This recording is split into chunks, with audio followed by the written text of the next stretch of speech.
Hola, ayer por la noche hice un vídeo sobre la Vuelta Ciclista a España y esta noche ha sido una debacle en el barrio, un campo de batalla. Lo vais a oír y os voy a enseñar imágenes. Os voy a hablar también de cómo se organizó esta protesta, por qué y desde dónde. Y os voy a dar también algunos datos sobre psicología social. Pero antes de empezar os recuerdo que el día 22 tenemos una cita. El día 22 de septiembre a las 7 de la tarde en el Ateneo de Madrid impartiré una charla sobre religión, espiritualidad, neurociencia y feminismo. En esta charla se llevará a cabo la preventa física de mi próximo libro, que todavía no estará en librerías.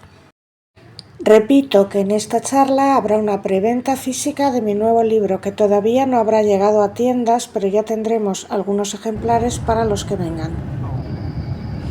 Este libro presumiblemente es para profesionales de la salud mental, pero en realidad lo puede leer cualquier persona interesada en temas de salud mental. Y se titula Manual Práctico de Escritura Expresiva para Profesionales.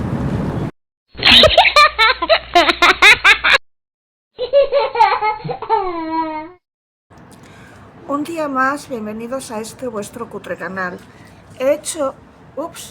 Un día más, bienvenidos a este vuestro cutre canal.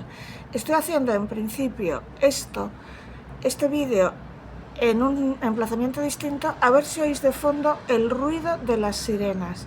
¿La oís? Lleva toda la noche con sirenas, absolutamente toda la noche con sirenas, absolutamente toda la noche con un problemón muy gordo. De todas formas, os pongo un mini vídeo.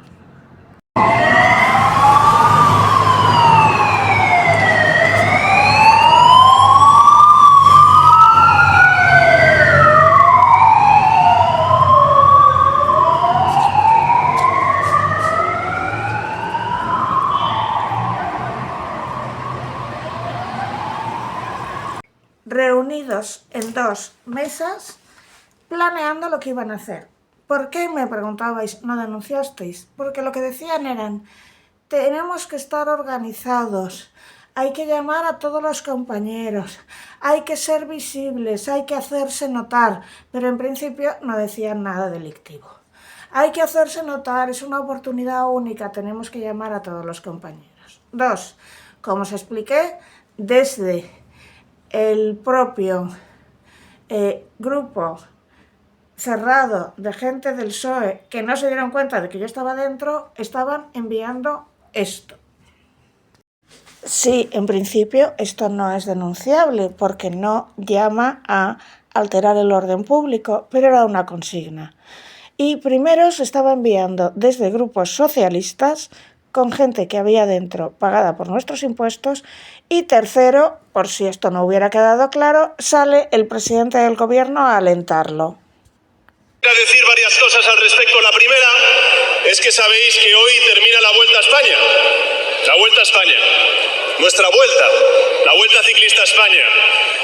Y vaya por delante nuestro reconocimiento y respeto absoluto a los deportistas, pero también nuestra admiración a un pueblo como el español que se moviliza por causas justas, como la de Palestina.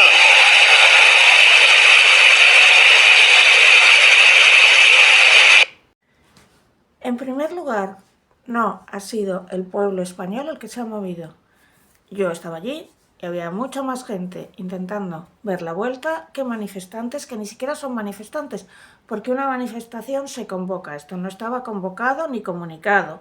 Dos, una manifestación se manifiesta, no es un ataque, y aquí atacaron.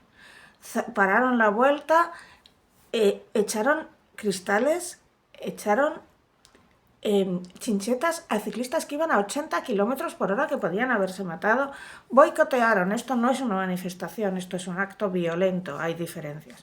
Y como la causa de Palestina será la causa de Hamás, porque hay otra parte de Palestina, en Cisjordania, dirigida por la autoridad palestina, que con esto no está de acuerdo, pero ellos, por si acaso, intentan cambiar el truco. Igual que transgénero incluía transexual, de forma que tú creías que la ley era para ayudar a los transexuales, pero trans era cualquiera que decidiera: yo no me siento cercano al sexo con el que nací.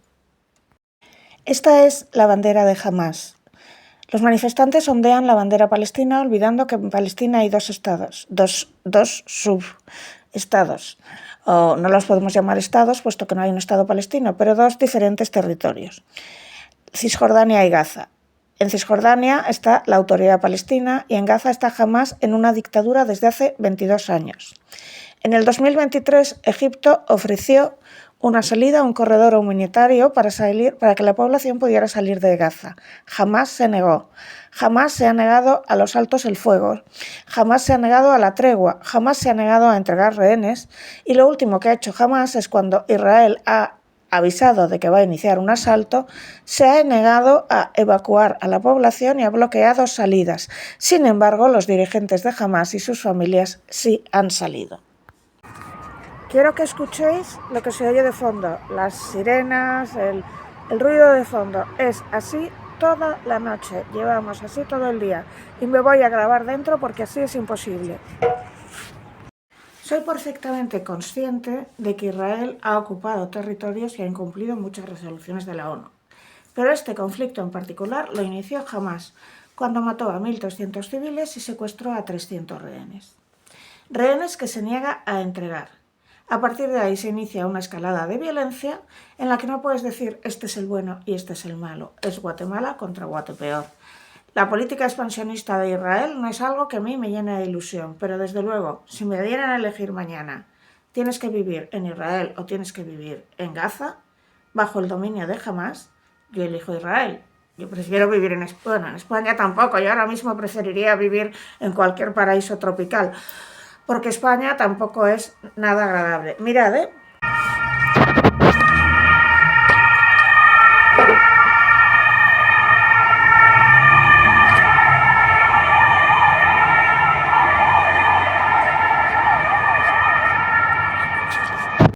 Vivo en un sexto piso que equivale a un séptimo porque hay un entresuelo. Vivo en una parte altísima y eso es lo que se oye. Imaginad el pobre que vive en el primero, no lo quiero ni pensar. Toda la noche así, estamos sitiados. No te puedes imaginar la que hay montada ahí abajo. Entonces, vamos a dejar claro, uno, esto lo ha organizado el Partido Socialista, Comisiones Obreras y Podemos, no tenemos ninguna duda. Y por si la teníamos, el presidente en su discurso se encargó de dejarnos las cosas claras. Dos, hacen lo mismo que con la ley trans, mezclan conceptos. La ley trans no estaba para defender a los pobres transexuales, no. Estaba para que cualquier persona pudiera ir a un registro y decir me siento de otro sexo y ya está. Cosa que se ha hecho. Y entonces les dicen, os vamos a meter un puro por fraude de ley. A ninguna de las personas con cuerpo de hombre, vida de hombre, órganos genitales masculinos, a los cabos, a los sargentos, a todas estas gentes a las que les han acusado de hacer fraude de ley, les han interpuesto ninguna denuncia, querella, demanda por fraude de ley.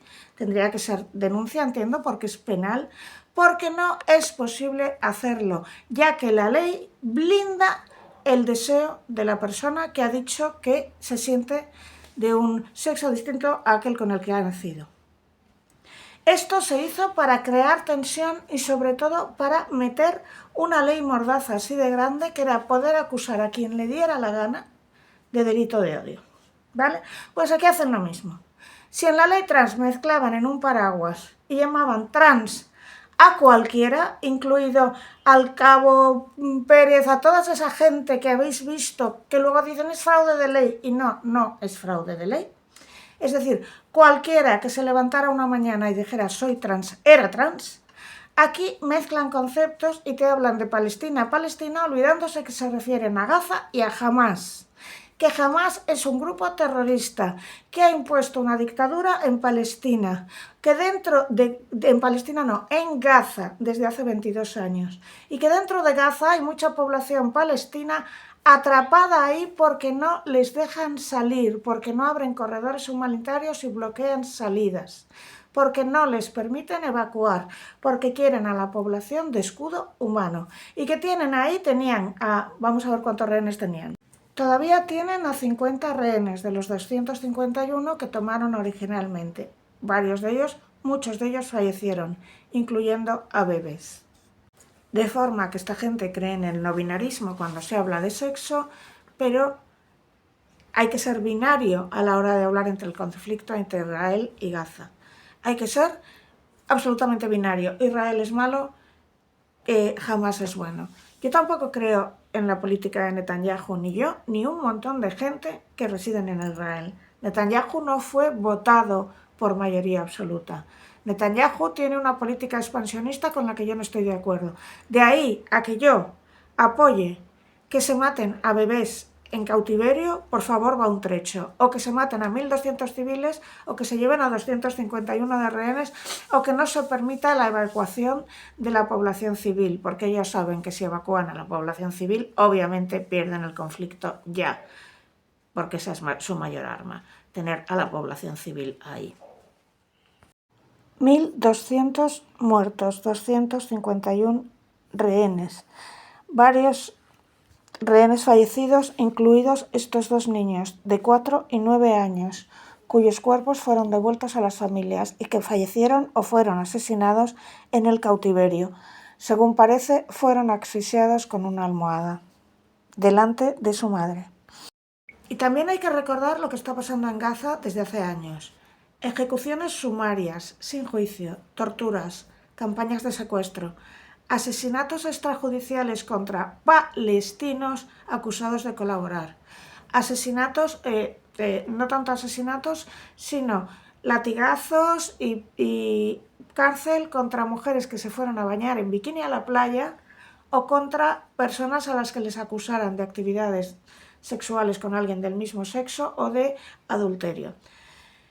Juicios basados en pruebas obtenidas bajo coacción y tortura, sistema penal abusivo, torturas bajo custodia, falta de procesos, ausencia de rendición de cuentas, represión de protestas, detenciones masivas, palizas a periodistas, tortura de organizadores de protestas, amenazas, palizas, hostigamiento y detenciones de periodistas, interrogatorios, golpes y censuras. Reconocimiento oficial de patrones de abuso con informes de derechos humanos de la ONU que se han silenciado convenientemente. Vuelvo a repetir que no es una historia de A frente a B, que es un conflicto muy complicado como cualquier otro conflicto internacional y que aquí lo han resumido hasta la saciedad para crear una causa que les interesa hoy pero que pueden abandonar mañana de la misma forma que abandonaron el conflicto del Sáhara, abandonaron al Sáhara. Y como decía ayer Eduardo Sototrillo en el vídeo que tenéis que ver, de verdad, dedicarle un ratito a ver ese vídeo, que él lo explica muy bien. No solo es que al abandonar al Sáhara le quitaste ayuda, es que les pusiste en peor situación. Los saharauis sufren torturas, abusos, detenciones arbitrarias y que les arrebatan las casas. Mientras España hacía presión, eso estaba un poco suavizado, pero en el momento en que España ha abandonado la causa saharaui, en el momento en que el señor Pedro Sánchez abandonó la causa saharaui, en el momento que Sumar y Podemos abandonaron la causa saharaui, que había sido una causa estrella del Partido Socialista durante 50, desde el 76, sí, 76, 40 años, durante 40 años, en aquel momento empezó a actuar la policía de Mohamed, a ir directamente a por los saharauis rebeldes. Y hay unas campañas de represiones brutales, incluidas aquí, en Madrid. Es decir, como ha denunciado en muchas ocasiones Taleb Al-Salem, los saharauis aquí se encuentran con persecuciones organizadas por servicios secretos marroquíes sin que Pedro Sánchez haga nada. Entonces vamos a analizar una fotito.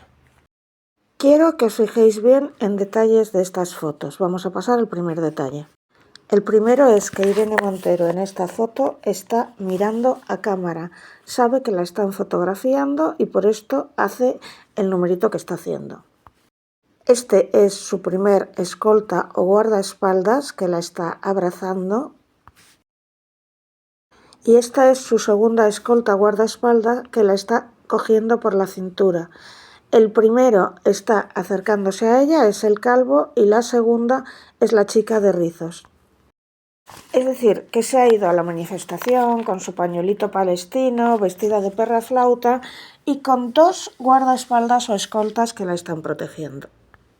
¿Recordáis cuando Irene tenía como causa primordial los derechos de las personas trans LGTBQI+, tu prima? Entonces iba con unos trajecitos monísimos, recuerdo uno rosa, azul y blanco, que además, como reconozcámoslo, tiene buen tipo, todo le sienta bien, y iba hecha un brazo de mar.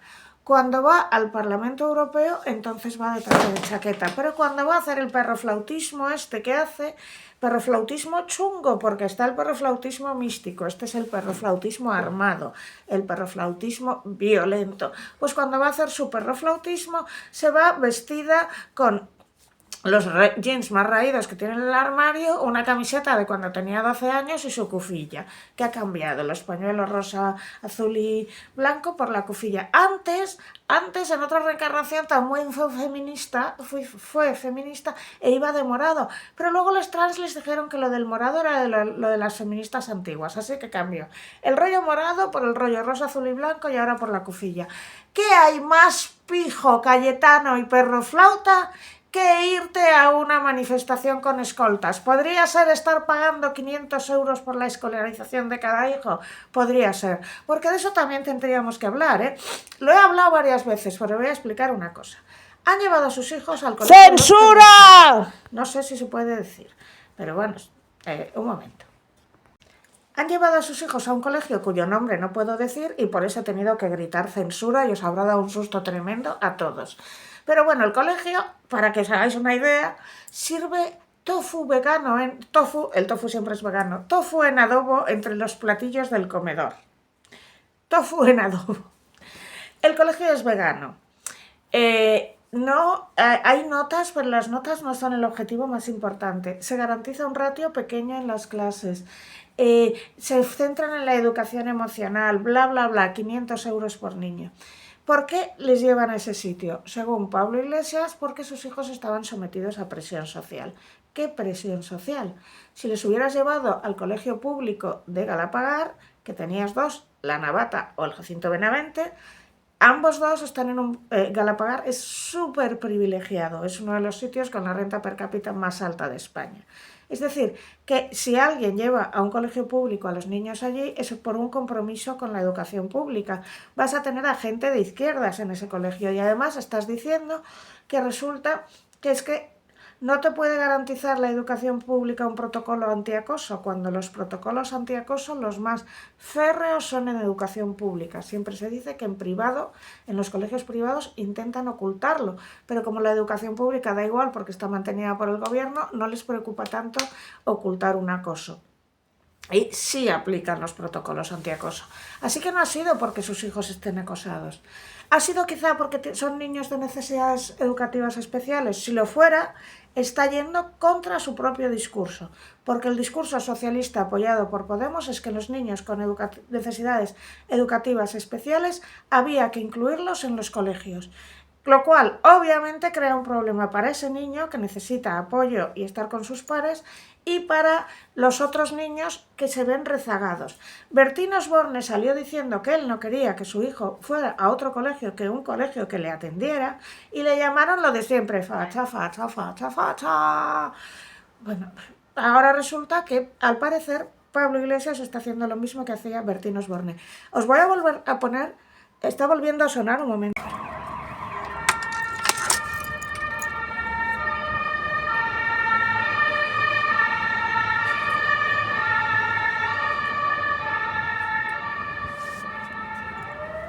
Lleva así todo el santo día. Si me lo permitís, voy a hacer un análisis psicológico, tanto de Irene Montero como de las acciones que se han hecho dentro del marco de la psicología social. Empecemos por Irene Montero. Es hija única y se afilia a un partido a los 15 años. A los 15 años la mayoría de nosotros hemos estado bebiendo, saliendo, fumando cigarritos de la risa algunos o coqueteando con chicas o con chicos o con lo que nos tocara, yéndonos a la verbena, esas cosas. ¿Cuántos de vosotros conocéis que se afiliaron a las juventudes de un partido a los 15 años? Creo que ella entró a los 16 y desde los 15 ya estaba. Gente que la ha conocido me decía que estaba absolutamente dirigida por el padre. Sabéis que cuando falleció el padre a ella casi le da un pasmo. Bueno, es lógico que tú sufras por la muerte de tu padre, pero en su caso fue especialmente duro porque el padre era el que había tenido una hija, había visto que la niña era guapa y que la niña era lista y la había catapultado. Pero además, si veis su trayectoria está fijada siempre a un hombre. Juanma del Olmo, mayoral, y luego pasa a Pablo Iglesias en sucesión de continuidad. Es decir, no para y hay un año que esté sola y luego no, se va de uno a otro y además en relaciones superpuestas, tanto las suyas con sus novios como que cuando empezó con Pablo Iglesias, Pablo estaba con Tania y hubo un momento en que Pablo estuvo con Tania y con Irene y con alguna más, ¿vale? Es decir, ella va con un objetivo fijo y va llegando como puede, porque sus padres la han criado para eso, para destacar. Esto es en muchas veces cómo se crea a un narcisista. No se le permite al niño que desarrolle sus propias habilidades, porque ya se le ha decidido que va a ser esta cosa. En su caso, una gran política. En otros casos va a heredar el negocio de su padre, o va a ser arquitecto, o va a ser ingeniero, o va a ser médico. Y se le convence de que sirve para eso. Y esta persona por dentro tiene lo que llamamos una carencia de self. Esta máscara que se ha creado es tan potente que la tiene que defender con uñas y dientes. Y entonces ella nunca está equivocada. También yo recuerdo una amiga mía que entrevistó a Pablo Iglesias antes de que oficialmente estuviera con Irene y ya me dijo, oye, este chico está con esta chica, seguro, porque me decía que ella era completamente obsesiva en tener toda la agenda de Pablo organizadísima, cuando en teoría no estaban juntos, y en controlar cada minuto de se sienta ahí, se pone ahí, tú vienes aquí, y en quedarse mientras la entrevista se hizo. Se quedó Irene vigilando. Esto llamó mucho la atención de mi amiga. Estamos hablando de antes de que esto se disparara, ¿vale?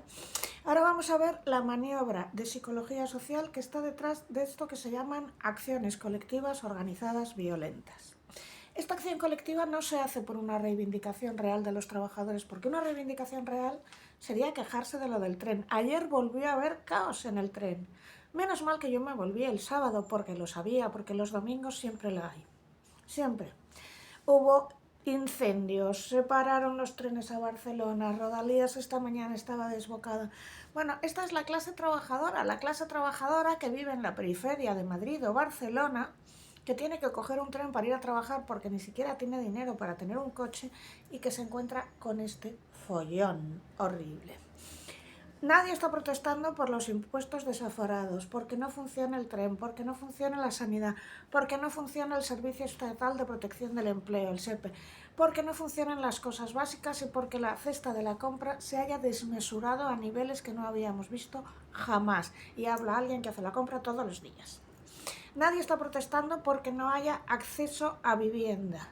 No, protestan por algo que sucede a miles de kilómetros de aquí y que realmente no entendemos y que se les presenta en una especie de binarismo simplificado A y B, que ya os he demostrado, creo, que no es tan simple. Y apelando a la emocionalidad. ¿Por qué se monta este pifostio que han montado? Pues yo os lo explico. Cosas que hay que tener en cuenta. En Ferraz hubo detenidos. Lanzaron, ¿cómo se llama? En Ferraz lanzaron pelotas de goma, que yo recuerde, y creo que lanzaron también humo. Apalearon ancianos. La liaron. Aquí los que han lanzado humo, agárrate que vienen curvas, han sido los manifestantes. 2. Todo se ha hecho en la parte de Madrid y en Bilbao, pero cuando fue la Vuelta a Cataluña, que el Israel Premier Tech también participaba, no hubo una sola protesta, porque Cataluña ahora mismo es aliada y no hay que tocarla, que allí está ella y no conviene. El derecho de manifestación está amparado por el artículo 21 de la Constitución, pero tiene límites que pone este mismo artículo 21, que son cuando se producen alteraciones del orden público con riesgo para personas o bienes. Ha habido riesgo para personas y para bienes. Y que el Código Penal sanciona con prisión o multa a quienes perturben gravemente los espectáculos deportivos o culturales. Es decir, que es, según el Código Penal, más gravoso haber perturbado este espectáculo deportivo poniendo en riesgo a la gente que haberse manifestado en Ferraz. Sin embargo, la respuesta ha sido mucho más contundente en Ferraz, ¿vale? Claramente se ha intentado cortar la vuelta comprometiendo la seguridad de los ciudadanos, de los deportistas y de la policía. Vamos a decir el campeón Jonas Vingegaard. ¿Qué dijo? Dijo, textual, nos han arrebatado un momento inolvidable, estoy triste y decepcionado, tenía muchas ganas de celebrar la victoria con mi equipo y la afición, todo el mundo tiene derecho a protestar, pero no poniendo en peligro nuestra salud o nuestra carrera. Un corresponsal danés bastante importante de ciclismo, que se llama Lucas, otro apellido impronunciable que intentaré, pues que no vaya a poder pronunciar, Lucas Sanzen, Lucas Naffler, ha dicho que la conclusión es que la policía española no sabe controlar a una masa, porque después de lo que pasó el 3 de septiembre en Bilbao, habían tenido 11 días para prepararse. Lo que no sabe es que el delegado del gobierno y el ministro del Interior no apoyaron a la policía.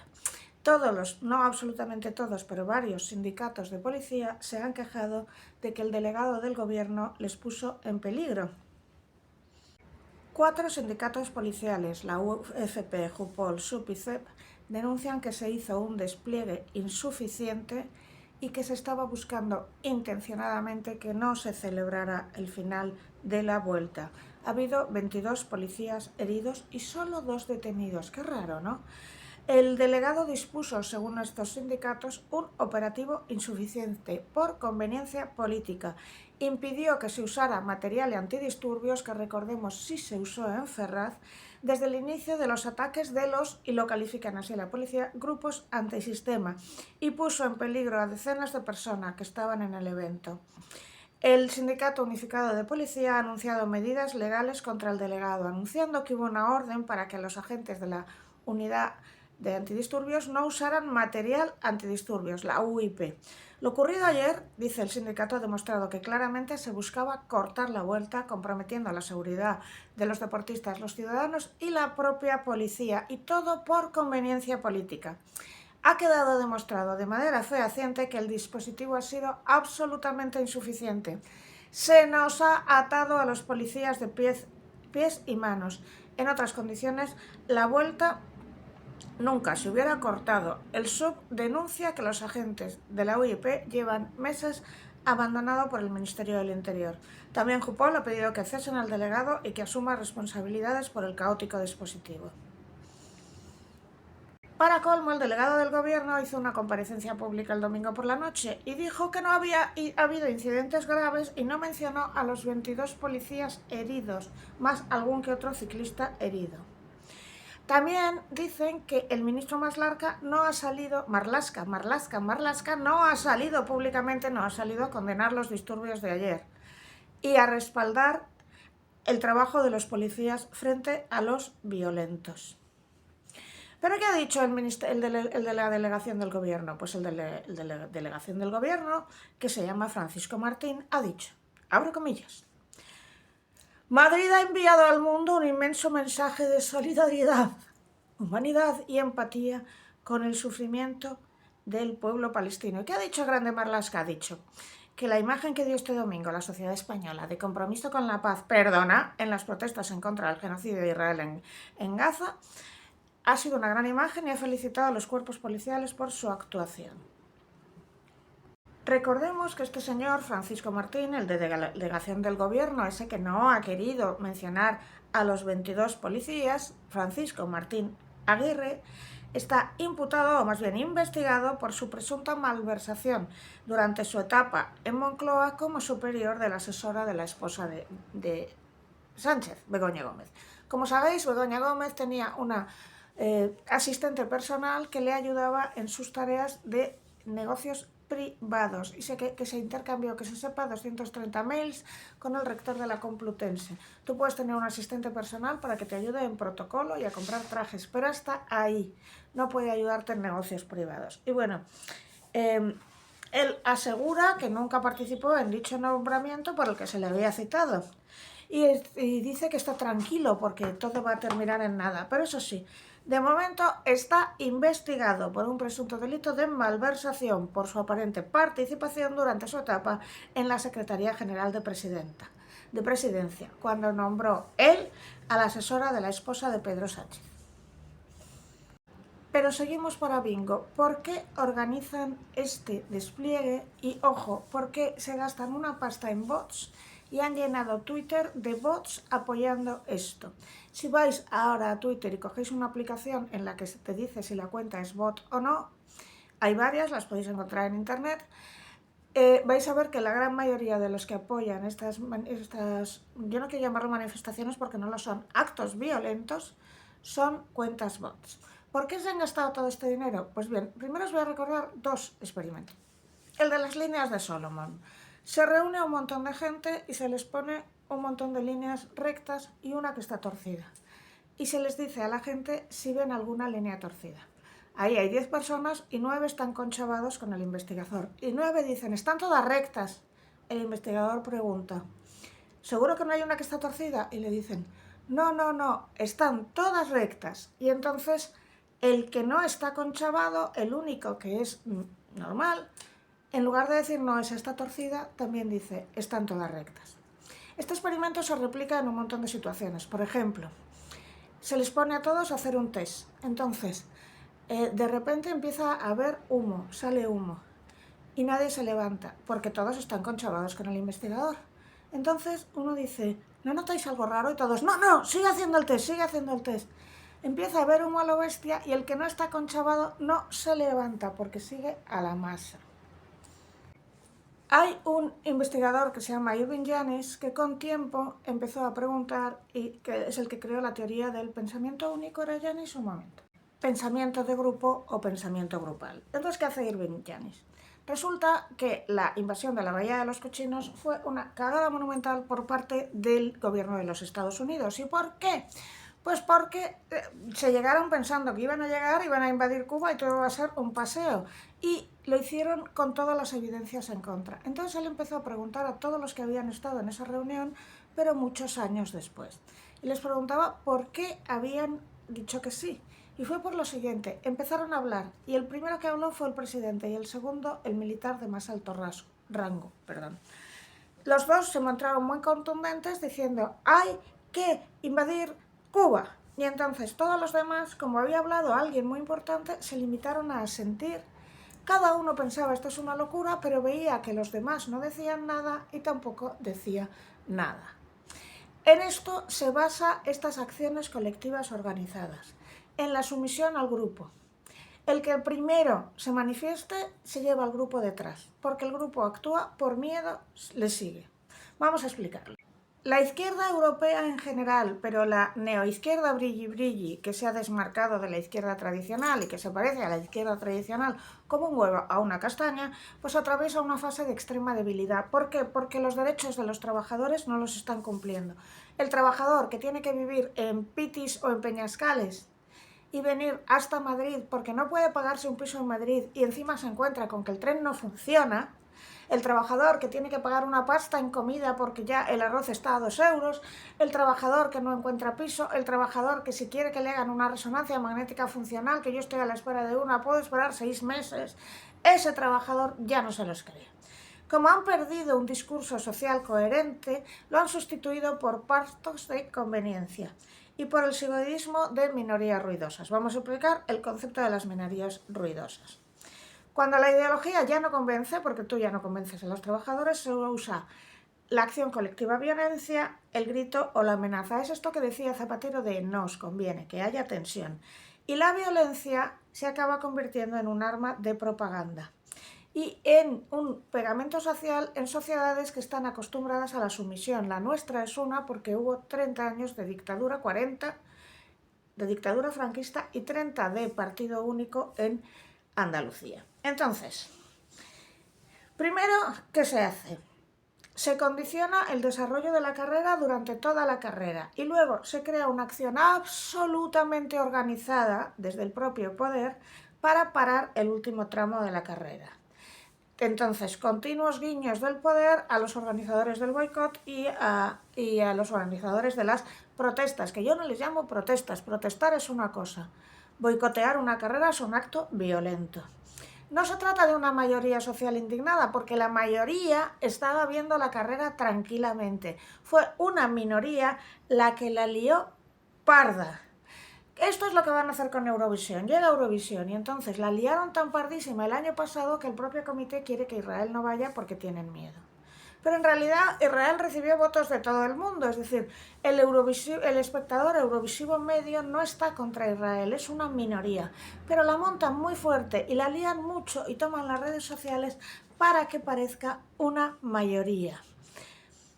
Entonces la disparidad entre una minoría violenta y una mayoría tranquila, sumisa y aborregada, vamos a decirlo, crea una minoría radical que encuentra eco en medios y en gobiernos que están deseosos de exhibir radicalismo porque ya no tienen propuestas ni ideas y porque su perspectiva electoral, en particular la del señor Pedro Sánchez, es nula.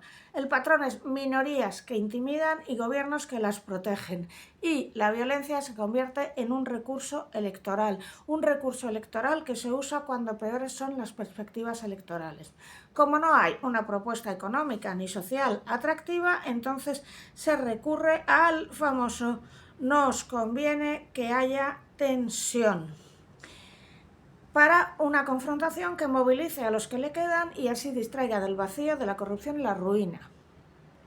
No estamos ante una mayoría, una cosa espontánea, no ha sido espontánea, es una estrategia calculada en la que el poder tolera la intimidación para ganar presencia, ¿vale? Entonces, ¿qué sucede? Fijaos que si veis las fotos de los disturbios, la mayoría eran hombres perroflauta con el pelo rapado, que vienen en general de muy buena familia, porque el que viene de familia pobre no se puede permitir no trabajar. El paro dura, pero dura un rato. Y si te tienes que dedicar a la delincuencia real, a robar carteras o lo que sea, no quieres que te graben en una manifestación, te lo digo yo. El delincuente que vive de verdad de la delincuencia, del pequeño narcotráfico, del robo, de lo que le llamamos petty crime, pequeño crimen, ese no se deja fotografiar en una manifestación. Todo esto son como los de las CUP, niños de papá, mantenidos por papá, a los que les trae al pairo lo de cercanías porque no lo acogen ni lo conocen, porque la comida se la compra papá y todo lo que os estoy contando no les afecta. Porque el otro día cuando vi, bueno, no voy a decir el famoso actor que he visto hablando de Palestina, los derechos, y le veo salir de la Ruber, el hospital más caro de España, que yo no me puedo permitir ni jarta de orujo, vamos. Entonces, lo que se hace es eso, dar el primero para intimidar a los demás. De aquí al 2027, ya os lo digo, protestas a todas horas, a las que habrá que responder con protestas civilizadas. Con protestas muy civilizadas. Y yo creo que les va a salir el tiro por la culata, porque le acaban de regalar a Ayuso la mayoría absoluta, que ya la tenía, pero bueno, se la han regalado de sobra. Es lo peor que podían hacer, pero es el momento desesperado de por ejemplo, el calamar, cuando le coges, le pescas, te suelta su último chorro negro, cuando ya le han pescado, no le queda nada que perder. La mayoría de los animales acorralados, en el último momento, si no se quedan así, te atacan, te muerden. Un perro acorralado te va a morder. Pues eso es lo que están haciendo, es la famosa operación morir matando. Pero como tienen a toda la caterva mediática que tienen a su disposición, La Sexta, La Uno, El País, la Radio Nacional, etcétera, etcétera, lo poco que nos dejan a gente como yo es esto, porque a mí te recuerdo que me echaron de todo. Entonces, en realidad, este es el momento de estar todo el mundo muy cohesionado y de no entrar en peleas, PP contra Vox, Vox contra su primo, el del tercero y el del cuarto. Lo primero para mí es echar a este psicópata de la Moncloa y a sus adláteres y luego ya podremos negociar. Pero las peleas entre gente del mismo espectro, que podemos ser socialdemócratas, que yo he sido socialdemócrata toda la vida, y cuando hablo a ti me dirijo, amigo que antes votaba socialista, amiga que antes votaba socialista, ¿tú de verdad crees que esto es permisible? ¿tú ves lógico poner en peligro a los ciclistas, a los ciudadanos, a todo el mundo? Y la respuesta, como os lo habéis aprendido de memoria, es: ver un genocidio es peor. Vale, entonces ¿por qué solo eliges uno sobre todos los demás? ¿Por qué has abandonado la causa saharaui? ¿Por qué? ¿No sabes lo que está pasando en Sáhara o qué? ¿Crees que la situación de Palestina obviamente es peor que la de Sáhara, pero eso en grado? Es decir, has abandonado una causa que era socialista de toda la vida y española de toda la vida, y has puesto en peligro a la sociedad saharaui al abandonarla, porque le has dado el mensaje a Mohamed VI de que ya puede actuar con impunidad. ¿Por qué no te importa Congo, Nigeria, Libia, Yemen, Sudán, Myanmar, etcétera? ¿Por qué la causa de las mujeres afganas o la causa de las mujeres en Irán te la sopla? Respóndeme a eso, porque está claro que la respuesta es solo una: porque aquí paga Irán. Irán subvenciona a Hamas e Irán nunca se ha negado que pagaba a Pablito Clavón Clavito, porque ese casoplón del que dispone, que según parece pagó por solo 600.000 euros, vale en realidad 2 millones. ¿Y a quién pertenecía antes de que se lo regalaran por esa ganga? A una sociedad iraní. Hablemos claro. Bueno, pues dicho lo cual, os recuerdo que el día 22 nos vamos a ver en el Ateneo de Madrid. Y os dejo aquí la convocatoria, no sin antes decirte: suscríbete, dale like, deja un comentario, y si quieres donar algo no olvides que puedes hacerlo aquí o aquí.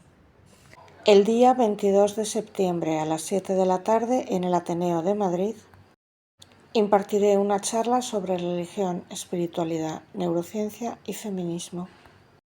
En esta charla se llevará a cabo la preventa física de mi próximo libro, que todavía no estará en librerías. Repito que en esta charla habrá una preventa física de mi nuevo libro, que todavía no habrá llegado a tiendas, pero ya tendremos algunos ejemplares para los que vengan.